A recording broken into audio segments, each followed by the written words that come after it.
Do you think we should still vote against them if they keep running these same status quo politicians? I don't know. I don't know. I don't know where to go from here. The Democrats are ultimately beholden to the capital class, to their donors. You know, that's the reason why this wasn't the end of it. You know why? Because this represents the donations made by the people, not by corporations.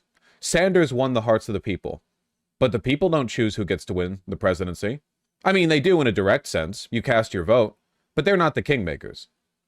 Sanders can win all the counties he wants, but if the corporations don't like him, the Democrats won't pick him, or they'll certainly not be happy about it. They would have undermined and sabotaged him the entire way if he'd won the presidency in 2016 or 2020. The lobbyists would have gotten to every other Democrat. Bernie Sanders, every time he passed anything good, any executive order, anything, they would have sabotaged him. Any bill he tried to put forward, unanimous consensus, bipartisan non-support. They would have shut him down. It's the capital class. It's the capital class. It's the wealthiest people in the world, and they hate you. They hate you. They don't even care if in an absolute sense the world gets worse for everyone, including them. They don't care if they have to weather out the rest of their wretched lives in an apocalypse bunker in Hawaii or the Philippines or some undiscovered island that we don't even know about. They hate you. Every single one of the wealth, of the capital class, of the donors, of the businessmen who denounced Donald Trump on January 7th, 2021, they've all come crawling back. All of them. All of the people.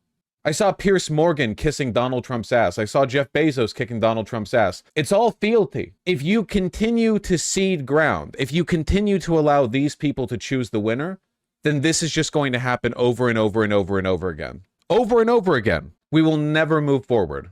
It's got, like every election, it's going to be this and this.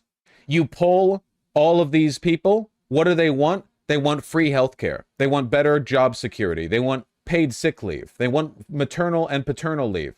Then who do they vote for? This. Every election from now on until the end of time, until you die and your children die and your grandchildren die, it'll be this. Until the Democrats or whoever else are able to provide a compelling counter narrative. And it can't just be another status quo Democrat politician stepping forward and saying, I'm going to do, like an Obama, I'm going to do things differently. And then the thing differently, well, he talks good. He's real funny. You need to really hit it. You need to make the capital class scared. Bernie Sanders could have won doing that. All we need is Democrats with the spine to back him. My mom is a crazy MAGA, and she told me back during the primaries when Bernie was running, she would be interested in choosing between Bernie and Trump. It's true. It's true, and I've been saying it my entire fucking career. It's been like this the whole damn time.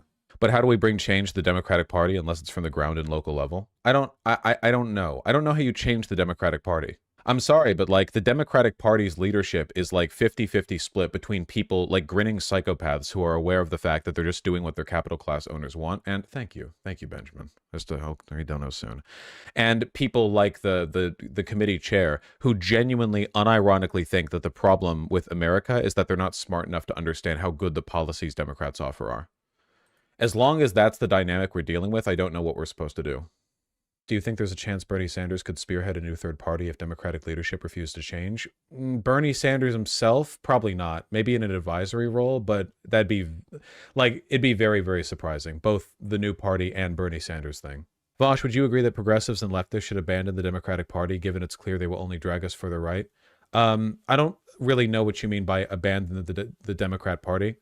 Like, you vote for the least evil in whatever election you're given.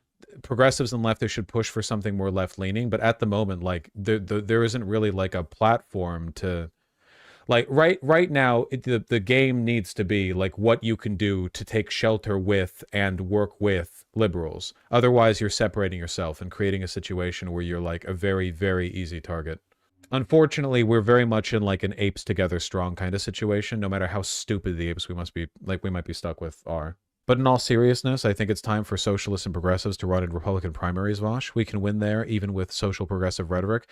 We'll see. We'll see. We'll see. I don't want to give any specific advice for advocacy or what we can do to move forward from this point, because I feel like things are going to change very rapidly, very negatively in a lot of cases, And I don't want to like put my eggs in a basket that might not work as soon as we see the conditions lay out, you know? Dems need to unironically run a Jon Stewart type celebrity in 2028. They have to abandon neoliberalism. We can't keep doing this, man. Jon Stewart is populist in a lot of respects, but I don't know if he is enough. Kboshi with the $2, what's your opinion on the leftist Portland? I mean, Portland's a nice city in some respects, but it's still kind of a shithole.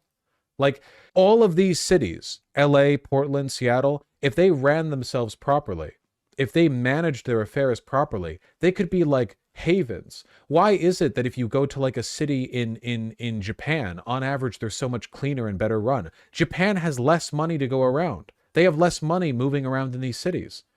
Why does Singapore, a country that is an authoritarian dictatorship, why do they have cleaner streets? Oh, because they arrest the people who spit gum. No, it's not because of that. I mean, well, maybe that's part of it, but it's because like, as like a rule, like some countries are more willing to rein in like rampant capital than others, and America does nothing. There are capitalist countries out there that that have a like much easier time reining in the excesses of capital in their own cities, and they have a better culture for local management, but we don't do that. It's not because Japan is like a magical place or anything. Part of its culture and part of it's like a concept of civic responsibility that extends both to like people's individual behaviors and policy. It's not about broken windows policing. It's about like making sure the money goes where it needs to, or at least close to where it needs to. American cities are poorly managed, and it's not like Republicans do a better job or anything. It's just like across the board, you know? Should we use our limited political capital on creating a positive alternative message on social media like masculinity and community building? Yeah, honestly, I think the future for a while is going to be like, how do we convince 18-year-old men to not be literal Nazis? Do you have any plans to go back to the debate cycle? I think we need you back on the podcast. Not going to fix everything but start. All the evidence that I've seen from the past 3 years is that there's literally no point in debating people on the right. The problem here is apathy and narrative, not are you technically correct or incorrect about something. Like, if anything, I've been vindicated in this point. There is no relationship between like going up to a right-leaning person and telling them what is correct or what is incorrect, no matter how rhetorically effective you are, and them changing their mind. It's done. That's done.